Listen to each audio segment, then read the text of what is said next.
20 and 10 is a standard for big men in the NBA, one of those random but for humans having 10 fingers statistical benchmarks that survives the game's evolution.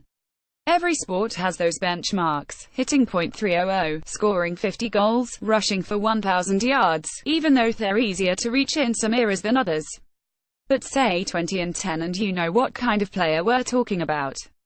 On Sunday night, in Game 1 of Houston's first-round series against the Minnesota Timberwolves, Rockets center Clint Capela pulled down 20 and 10 in the first half, in 17 minutes of playing time. Capela's extraordinary first half got a little lost when James Harden's 44-point night saved Houston from dropping Game 1, and understandably so.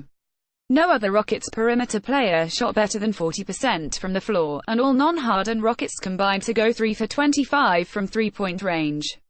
Capela was the only member of Houston's supporting cast who had a big night. But that first half 20 and 10 is important for two reasons beyond Game 1.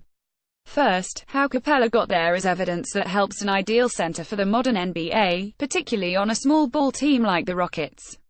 Second, it's another indication that we need to re-evaluate whether Capela is, in fact, a supporting player, or whether his name belongs on the marquee. You can't win in the NBA by sticking a big, slow guy at center anymore. I don't know whether you've heard, it's been in the news. The game's too fast, and modern pick-and-roll offenses eat concrete-footed bigs alive. A lucky few teams have stumbled into 7-footers with three-point range, a good passing eye, and enough quickness to at least stay in front of guards. Others abandon the center for a lineup made up entirely of shooters, placing someone who would have been a small forward 10 years ago in the post. Capela's Rockets frequently give center minutes to PJ Tucker, a 36% career three-point shooter who is just 6'6" and shaped like a traffic bollard. The third option is to find a center who's big and long enough to rebound and protect the rim on the defensive end, but quick enough not to get his lunch money stolen when he has to switch on a screen, and able to keep up with his guards when they run the floor. These centers dine out on the pick-and-roll in the half-court by setting a screen and crashing to the basket, a tactic idealized in the modern game by Chris Paul and DeAndre Jordan on the Los Angeles Clippers. The point guard has space to operate, and the center gets to take most of his shots at the rim, either uncontested or against a moving defender. Paul and Jordan played together for SIXS. In 5 of them, Jordan led the league in both field goal percentage and effective field goal percentage. With Paul now on the Rockets, Capela broke Jordan's hold on the field goal and effective field goal percentage titles in 2017-18. "He's really the X factor," Paul said of Capela after Game 1, "because the threat of him at the rim is why I get my floaters, why I get my mid-range." But in Game 1, it was Harden on the ball for most of Capela's highlights. You can see Paul and Jordan in the Harden-Capela pick-and-roll, but it looks like the next step in an evolution, like a new smartphone of that year in the 90s when they decided all cars should have curved bodies. Harden is bigger and stronger than Paul, with a longer shooting range. Capela, at 6'10", 240 pounds, isn't as big as Jordan, but he's fast and explosive with remarkable hands for a big guy. Harden is able to toss anything from waist-high laterals to high arcing lobs, and Capela sucks it up like he's coated his palms with stickum. "It's something that I've always had naturally," Capela said of his magnetic mitts. "I don't think about it very much, it's never been difficult for me to catch the ball, so I've never really worked on it." In 4 years together, Harden and Capela have developed such an understanding that it often feels like Capela is operating as an extension of the Rockets' shooting guard, less another player than an extra set of limbs. Harden exerts a gravitational force as he drives to the net, creating vast swaths of open space as defenders fall back to keep him from getting to the hoop, which is tough enough on its own. Capela's quickness and understanding with Harden allow him to exploit that space, while his length and hands allow him to track down whatever Harden throws at him. As good a passer as Harden is, those passes are often thrown off balance and through traffic, so they're not always pretty. Capela has improved across the board in each of his 4s in the NBA, but particularly in the past 2.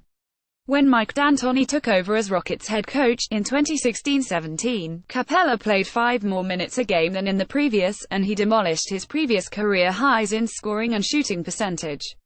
In 2017-18, with Paul on the team, Capela added a block and 3 rebounds per 100 possessions, saw his already elite field goal percentage rise, and finished 10th in the league in total rebounds per game and in the top 5 in offensive rebounds and blocks.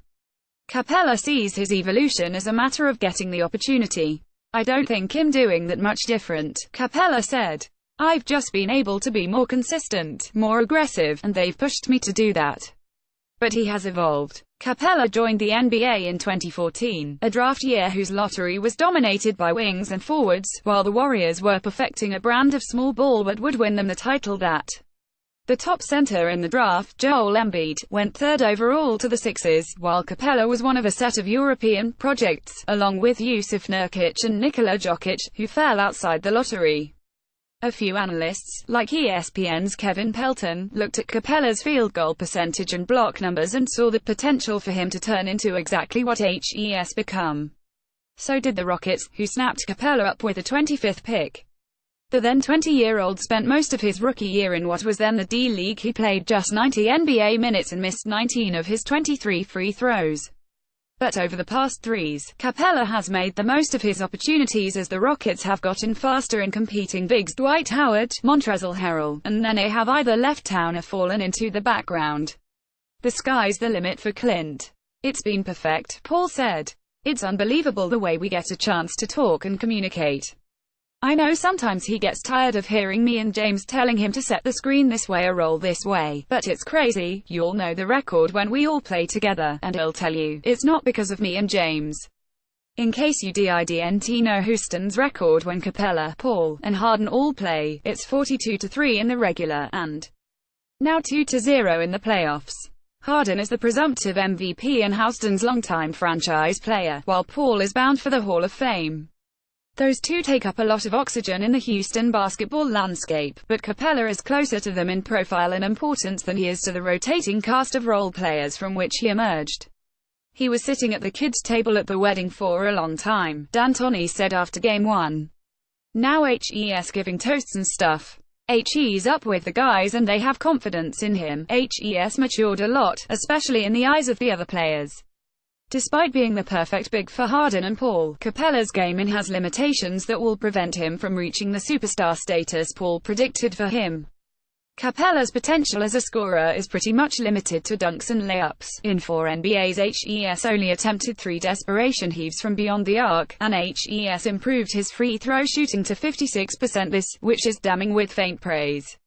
But Jordan has those limitations, too, and he made 3 All-NBA teams and signed a 4-year, $88 million contract in 2015 as one of the league's most sought-after free agents.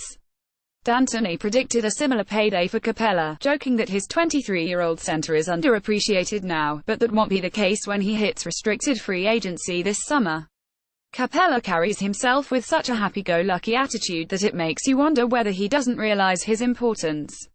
While Harden and Paul are more guarded, Capela is easy with the press and up for anything when it comes to the team's marketing staff. Harden and Paul are more guarded, but Capela is easy with the press and up for anything when it comes to the team's marketing staff. Last year, he starred in A Capela with Capela, which is the best video board segment in the history of professional sports. Capela might never be the best player on a championship team, but he's already a cult favorite and the third corner to the Rockets' Freudian triad, the id to Harden's ego and Paul's superego. If he's still a complimentary player, he's a crucial one, well deserving of his spot at the grown-ups table.